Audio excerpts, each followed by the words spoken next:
क्या लाखों पेंशनधारकों और उनके परिवारों की जीवन रेखा अचानक कटने वाली है? 1 अप्रैल 2026 से नियम इतने सख्त हो गए हैं कि अगर समय रहते ध्यान नहीं दिया गया तो मई और जून से कई लोगों के बैंक खातों में पैसे आना बिल्कुल बंद हो सकते हैं। जय हिंद, स्वागत है आपका सरकारी साथी पर। जय हिंद। और देखिए, ये जो बदलाव अभी हो रहे हैं ना, इन्होंने पूरे देश में सच में एक बहुत बड़ी हलचल पैदा कर दी है, खासतौर पर हमारे फौजी भाइयों और पूर्व सैनिकों के परिवारों में। बिल्कुल सही कहा आपने। आज की इस गहन चर्चा में हम इसी सिस्टम को, मतलब इन नए बदलावों को बहुत बारीकी से समझेंगे, क्योंकि अमूमन होता क्या है ना, जब कोई जवान या कर्मचारी सर्विस में होता है तो उसका पूरा ध्यान अपनी सर्विस और आर्थिक सुरक्षा पर होता है। हाँ, उस वक्त मतलब सबसे बड़ी चर्चा सैलरी रिवीजन की होती है। हर कोई बस यही कैलकुलेट कर रहा होता है कि अगला पे कमीशन कब लागू होने वाला है। हाँ, और उसमें डीए यानी जो अपना महंगाई भत्ता है उसका विलय कैसे होगा। एकदम। और सबसे इम्पोर्टेंट बात कि नया फिटमेंट फैक्टर क्या तय होने वाला है सर्विस के दौरान। जी, लेकिन रिटायरमेंट के बाद ना हालात बिल्कुल बदल जाते हैं, खास तौर पर उन परिवारों के लिए जो पूरी तरह से, मतलब अपने आश्रितों के जाने के बाद सरकार की मदद पर ही निर्भर हो जाते हैं।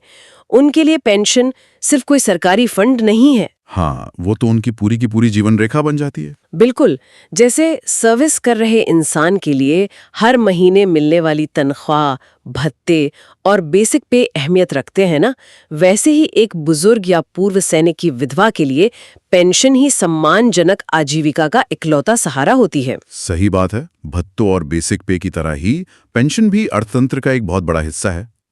लेकिन अभी पिछले कुछ समय से पूरे सरकारी सिस्टम में ना एक बहुत बड़ा सफाई अभियान चल रहा है। सफाई अभियान मतलब किस तरह की सफाई? देखिए, सरकार ने अब पेंशन बांटने की इस पूरी प्रक्रिया को एक तरह से डिजिटल माइक्रोस्कोप के नीचे रख दिया है। मेनली 3 कैटेगरी हैं: विधवा पेंशन, दिव्यांग पेंशन और वृद्धावस्था पेंशन, जिन पर सबसे पैनी नजर रखी जा रही है। अच्छा, तो ये जो नई डिजिटल सख्ती 1 अप्रैल 2026 से लागू हुई है, इसका असर मतलब तुरंत दिखने वाला है? जी हाँ, बिल्कुल। धरातल पर इसका सीधा असर इसी साल के मई और जून के महीनों में दिखने वाला है। बाप रे! तो चलिए एक एक करके इनकी गहराई में जाते हैं। सबसे पहले अगर हम विधवा पेंशन की बात करें, तो वहाँ क्या समस्या आ रही है? मतलब ये तो बहुत संवेदनशील मामला है। हाँ, अक्सर हम यही मानते हैं कि समाज के संवेदनशील हिस्से में लोग नियमों के साथ छेड़छाड़ नहीं करेंगे। लेकिन जो जमीनी हकीकत सामने आ रही है वो बिल्कुल अलग कहानी बताती है। कैसे? मतलब नियम तो बहुत सीधा है ना, कि अगर कोई महिला अपने पति के निधन के बाद पेंशन ले रही है और वो दूसरी शादी कर लेती है, तो उसे खुद ही पेंशन रुकवानी होती है? जी बिल्कुल, वो उसकी नैतिक और कानूनी जिम्मेदारी है। उसे तुरंत संबंधित विभाग को बताना होता है। लेकिन समस्या यहीं से शुरू होती है। मतलब लोग बताते नहीं हैं? हाँ, कई मामलों में देखा गया कि पुनर्विवाह के बाद नई जिंदगी शुरू हो गई, सब सेटल हो गया, लेकिन जो पुरानी विधवा पेंशन थी वो सालों तक चुपचाप बैंक खातों में आती रही। अरे बाप रे! पर ऐसा कैसे मुमकिन है? मतलब सरकार को पता कैसे नहीं चलता? देखिए, पहले के समय में ना सरकारी सिस्टम बहुत अलग थलग थे। मैरिज रजिस्ट्रेशन का ऑफिस अलग था, बैंक का सर्वर अलग था और पेंशन वाला विभाग कहीं और ही बैठता था। अच्छा, तो आपस में कोई लिंक नहीं था? बिल्कुल, किसी एक विभाग को पता ही नहीं होता था कि किसने दूसरी शादी कर ली है। लेकिन अब तंत्र पूरी तरह बदल गया है। अब पैन कार्ड, आधार कार्ड, बैंक खाते और सिविल रजिस्ट्री सब आपस में जुड़ गए हैं। ओह, तो मतलब अब अगर किसी ने नए पति के साथ जॉइंट अकाउंट खुलवाया या नया मैरिज सर्टिफिकेट रजिस्टर करवाया तो बैकएंड सिस्टम में तुरंत एक रेड फ्लैग आ जाता है। क्या बात है! मतलब तकनीक खुद ही वो कड़ियां जोड़ रही है जो पहले कभी नहीं जुड़ती थी। पर एक बात बताइए, अगर ऐसा पता चलता है तो क्या होता है? सिर्फ आगे की पेंशन रुक जाती है? यही तो सबसे बड़ा और डरावना पहलू है। अब तक तो यही होता था कि गलती पकड़ी गई तो बस आगे से पैसे आने बंद, मामला वहीं रफा दफा। हाँ, लोग सोचते होंगे कि चलो बच गए।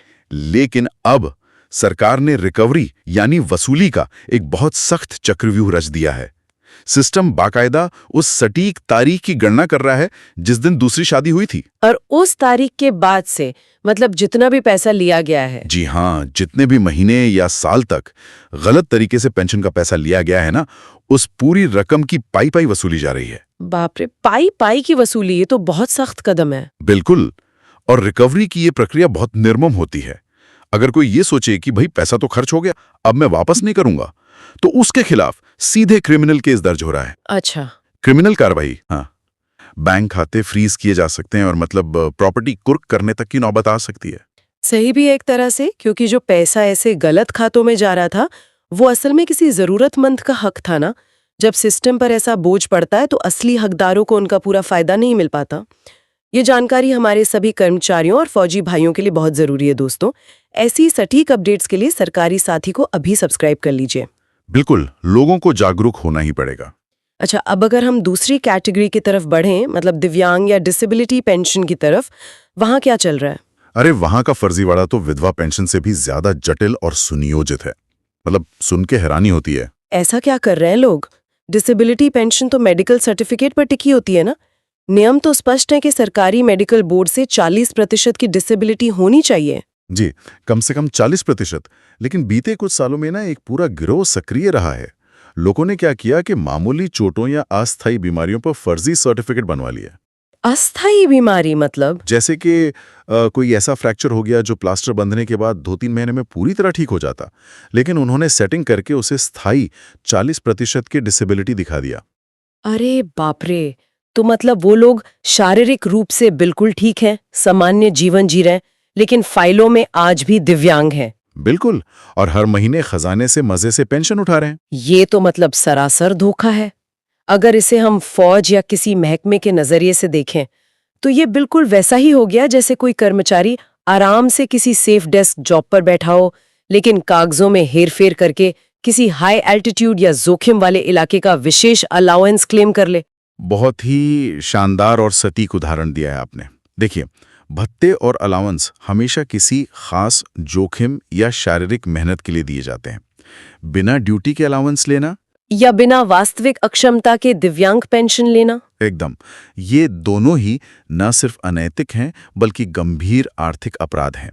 और बात सिर्फ चंद हजार रुपए की पेंशन तक सीमित नहीं है। मतलब इसमें और भी कुछ बड़ा घोटाला है। जी, जब गहराई से जांच हुई ना, तो पता चला कि इन फर्जी डिसेबिलिटी सर्टिफिकेट्स का इस्तेमाल सिर्फ पेंशन लेने के लिए नहीं हुआ, बल्कि लोगों ने सरकारी नौकरियों में आरक्षण का लाभ उठाने के लिए भी किया। क्या बात कर रहे हैं? पूरी तरह से स्वस्थ लोगों ने दिव्यांग कोटे से सरकारी नौकरी हथिया ले? जी हाँ, असल हकदारों की सीट पर कब्जा कर लिया। अब जब सरकार ने सघन जांच अभियान शुरू किया है, पुराने मेडिकल सर्टिफिकेट्स का फिर से वेरिफिकेशन हो रहा है, तो भूचाल आ गया है। तो अब क्या हो रहा है ऐसे लोगों के साथ? इनकी न सिर्फ डिसेबिलिटी पेंशन तत्काल प्रभाव से बंद हो रही है, बल्कि जो नौकरी इन्होंने धोखे से ली थी ना, वो भी छीनी जा रही है। साथ ही धोखाधड़ी के केस भी दर्ज हो रहे हैं। ये तो उन सभी के लिए एक बहुत कड़ा संदेश है जो सोचते थे कि सिस्टम को चकमा देकर हमेशा के लिए बच जाएंगे। एक तरह से पूरे सिस्टम की डीप क्लीनिंग हो रही है। बिल्कुल। और अब आते हैं तीसरी और सबसे बड़ी कैटेगरी पर, जिसका दायरा सबसे व्यापक है, वृद्धावस्था पेंशन। हाँ, वृद्धावस्था पेंशन हमारे समाज का बहुत बड़ा वर्ग, खासतौर पर ग्रामीण इलाकों में, अपने बुढ़ापे के लिए इसी पर निर्भर है। और अगर आप कुछ दशक पीछे जाएं तो आपको याद होगा कि उम्र का निर्धारण बहुत ही लचीला होता था। हाँ, वो राशन कार्ड या वोटर आईडी बनवाते समय लोग बस अंदाजे से अपनी उम्र लिखवा लेते थे। मैंने खुद देखा, किसी की असल उम्र 50-52 साल होगी, लेकिन गांव के सरपंच से सेटिंग करके राशन कार्ड में सीधे 60 साल दर्ज करवा ली। बिल्कुल, ताकि बस जल्दी से वो वृद्धावस्था पेंशन शुरू हो जाए और घर में कुछ पैसे आने लगे। हाँ, वो एक ऐसा दौर था जब दस्तावेजों में हेरफेर करना बहुत आसान था। बस एक रबर स्टैम्प और एक साइन, और इंसान की उम्र 10 साल बढ़ जाती थी। सिस्टम के पास उसे क्रॉस चेक करने का कोई साइंटिफिक तरीका नहीं था। लेकिन अब तो वो पुराना सिस्टम पूरी तरह ध्वस्त हो गया है ना? बिल्कुल। अब सरकार ने इस पूरी प्रक्रिया के बीच में एक बहुत बड़ा अभेद्य डिजिटल चेक पॉइंट खड़ा कर दिया है, और वो चेक पॉइंट है आपका बायोमेट्रिक डेटा से जुड़ा आधार कार्ड। अच्छा, तो मतलब अब चाहे कोई अपना कितना भी पुराना पीला पड़ चुका राशन कार्ड दिखाए या वोटर आईडी दिखाए, उसकी कोई कानूनी मान्यता नहीं रह गई है। वृद्धावस्था पेंशन के लिए आधार कार्ड ही उम्र के मामले में पत्थर की लकीर बन गया है। यानी जो उम्र आधार के केंद्रीय डेटाबेस में दर्ज है, सिस्टम बस उसी को अंतिम सत्य मानेगा। एकदम स्पष्ट निर्देश है कि जब तक आधार में उम्र 60 वर्ष पूरी नहीं हो जाती, किसी भी हाल में नई पेंशन स्वीकृत नहीं होगी। और जो लोग पहले से गलत दस्तावेजों पर पेंशन ले रहे थे, उनकी पेंशन तो आधार लिंकिंग के दौरान ही रोक दी गई है। ये एक ऐसी ठोस डिजिटल दीवार है ना, जिससे कोई फर्जी कागज या नेता की सिफारिश पार नहीं कर सकती। लेकिन देखिए यहाँ मेरे दिमाग में एक बहुत ही व्यवहारिक और जमीन से जुड़ा सवाल आ रहा है। हाँ हाँ, बिल्कुल पूछिए। देखिए, जब आधार कार्ड बनने शुरू हुए थे तो गांव-गांव में कैंप लगे थे। वहां ऑपरेटरों ने टाइपिंग में बहुत गलतियां की थी। जी, ये तो बहुत आम बात थी। तो मान लीजिए किसी सुदूर गांव का कोई असली बुजुर्ग सच में 70 साल का है। उसके चेहरे से, शरीर से साफ दिखता है कि वो वृद्ध है, लेकिन ऑपरेटर की लापरवाही से आधार में जन्म का साल गलत टाइप हो गया और आज आधार में उसकी उम्र 58 साल दर्ज है। तो क्या इस सिर्फ एक तकनीकी चूक की वजह से उस असली हकदार की पेंशन भी कट जाएगी? ये सवाल बहुत ही वाजिब है और ग्राउंड रियलिटी से जुड़ा है। और इसका कड़वा सच ये है कि हाँ, उस असली हकदार की पेंशन भी रुक जाएगी। अरे, ये तो बहुत बुरा है। देखिए, हमें ये समझना होगा कि आज का जो डिजिटल और ऑटोमेटेड सिस्टम है ना, वो मानवीय भावनाएं नहीं समझता। वो सिस्टम किसी इंसान का कमजोर शरीर, सफेद बाल या झुर्रियां देखकर तरस नहीं खाता। हाँ, उसे तो सिर्फ अपने सर्वर पर मौजूद डेटा दिखता है। बिल्कुल। अगर डेटा में उम्र 58 लिखी है तो कंप्यूटर बिना कोई सवाल पूछे उस एप्लीकेशन को अंडर एज बताकर रिजेक्ट कर देगा। ओह, इसीलिए सरकार बार-बार चेतावनी दे रही है कि समय रहते अपने दस्तावेजों को अपडेट करवाएं। जी, अगर आधार में उम्र गलत है तो तुरंत ठीक करवाने की प्रक्रिया शुरू करनी होगी, वरना मशीन किसी भी हाल में आपका हक नहीं देगी। तो एक तरफ तकनीक ने दशकों पुराने भ्रष्टाचार को खत्म किया है, पर दूसरी तरफ आम इंसान, खासतौर पर जो कम पढ़े लिखे लोग हैं, उनके लिए एक नई चुनौती भी खड़ी कर दी है। बिल्कुल। खैर, ये तो बात हो गई सारी सख्ती, चेतावनियों और रिकवरी की, लेकिन हर बदलाव का एक पॉजिटिव साइड भी होता है ना? जी, बिल्कुल होता है। तो जिन लोगों के कागज बिल्कुल सही हैं, जो डिजिटल नियमों का पालन कर रहे हैं और जिनका रिकॉर्ड बेदाग है, क्या उनके लिए कोई अच्छी खबर है? 100% है। जो असली पात्र हैं और जिन्होंने अपना EKYC और जीवन प्रमाण पत्र, जिसे हम लाइफ सर्टिफिकेट कहते हैं, हाँ, जो नवंबर में जमा करना होता है। जी, जिन्होंने तय समय पर जमा करवा दिया था, उनके लिए बहुत अच्छी खबर है। इस पूरी साफ सफाई के बाद, फर्जी लोगों को हटाने के बाद, सिस्टम में जो बड़ा पैसा बच रहा है ना, अच्छा, वो पैसा सरकार असली हकदारों तक पहुंचाने वाली है। बिल्कुल। कई राज्यों में और केंद्रीय स्तर पर पेंशन की मासिक राशि में बढ़ोतरी करने का फैसला लिया जा रहा है। मतलब जिनका डेटा सही है, उन्हें अब बढ़ी हुई पेंशन मिलेगी। वाह, ये तो यकीनन एक बहुत स्वागत योग्य कदम है।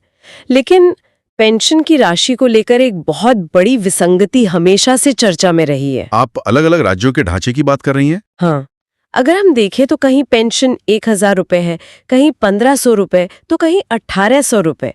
मतलब एक ही देश में रहने वाले दो बुजुर्गों की सरकारी मदद में सिर्फ राज्य की सीमा बदलने से इतना बड़ा अंतर आ जाता है। ये बहुत ही अनुचित लगता है और ये असमानता बहुत लंबे समय से चली आ रही है। इसी वजह से अब ना वन नेशन वन पेंशन, यानी पूरे देश के लिए एक समान पेंशन नीति की मांग बहुत तेजी से उठ रही है। इसका तर्क तो बहुत सीधा है। जब पूरे देश में महंगाई की दर लगभग एक जैसी है, पेट्रोल, डीजल और दवाइयों के दाम हर जगह एक जैसे बढ़ रहे हैं, तो फिर राज्य सरकारों की सीमाओं के आधार पर पेंशन में इतना बड़ा अंतर क्यों होना चाहिए? बिल्कुल सही बात है। अगर हम इसे सेना के जवानों या केंद्रीय कर्मचारियों के नजरिए से देखें, तो जब हम बेसिक पे और DA की बात करते हैं, तो वहां तो एक राष्ट्रीय स्तर का सिस्टम लागू होता है ना? बिल्कुल। एक कर्मचारी चाहे उत्तरी छोर के बर्फीले इलाके में हो या दक्षिणी छोर के किसी तटीय शहर में, उसके बेसिक पे का स्ट्रक्चर और महंगाई भत्ते का प्रतिशत पूरे देश में सेम रहता है। तो जैसे सर्विस के दौरान समान काम समान वेतन होता है, वैसे ही रिटायरमेंट के बाद भी तो समानता होनी चाहिए। एकदम।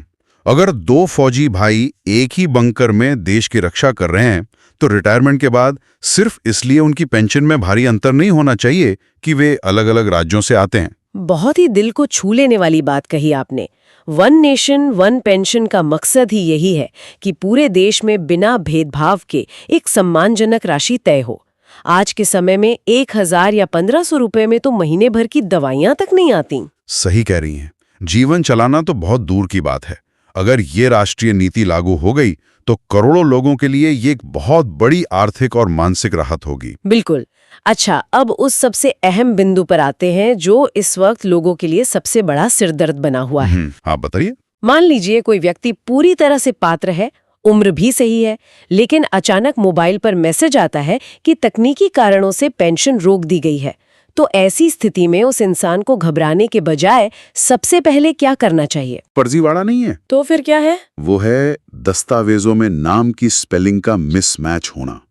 अक्सर होता यह है कि व्यक्ति का नाम बैंक खाते में कुछ और दर्ज होता है, आधार में स्पेलिंग में हल्का सा अंतर होता है और पैन कार्ड में कुछ अलग ही लिखा होता है। अच्छा, मतलब अगर मैं बहुत सरल शब्दों में समझूं, तो आज के डिजिटल दौर में मान लीजिए आधार कार्ड में नाम में ए लिखा है और बैंक खाते में ई टाइप हो गया है।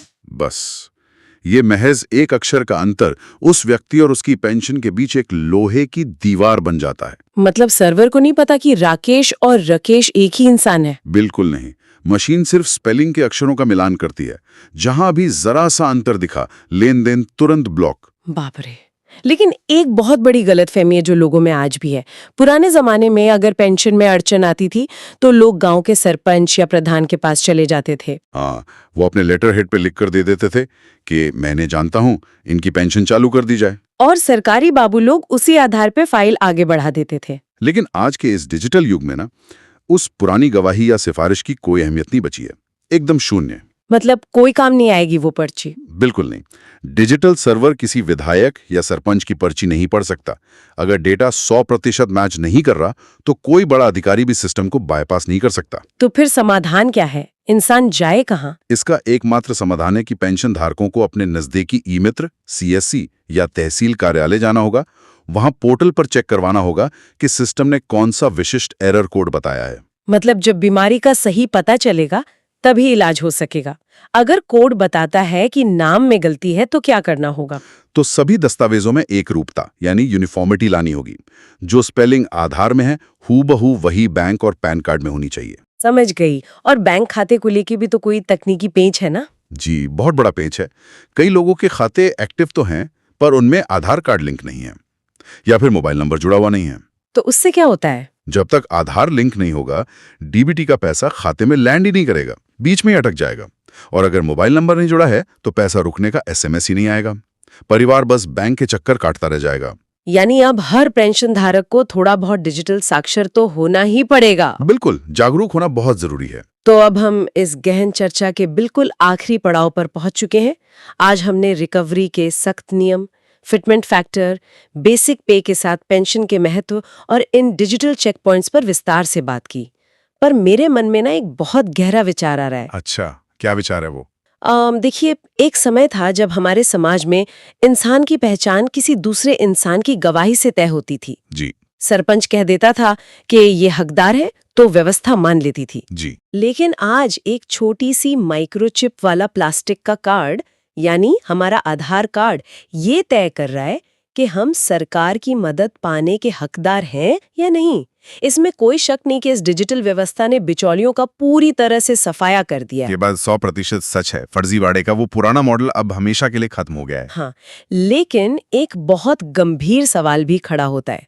क्या हमारे ग्रामीण इलाकों के बुजुर्ग और दूर दराज के फौजी परिवार इस डिजिटल रफ्तार के लिए पूरी तरह से तैयार हैं?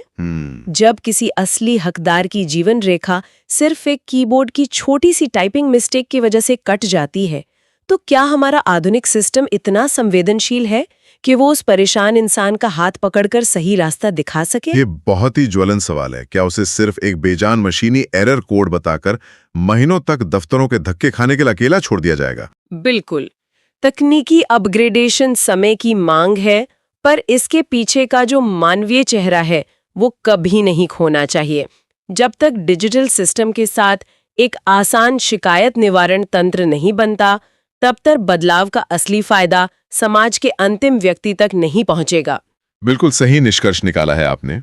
इसी विचार के साथ आज की ये चर्चा यहीं समाप्त करते हैं। जय हिंद, जय भारत। मिलते हैं अगले वीडियो में।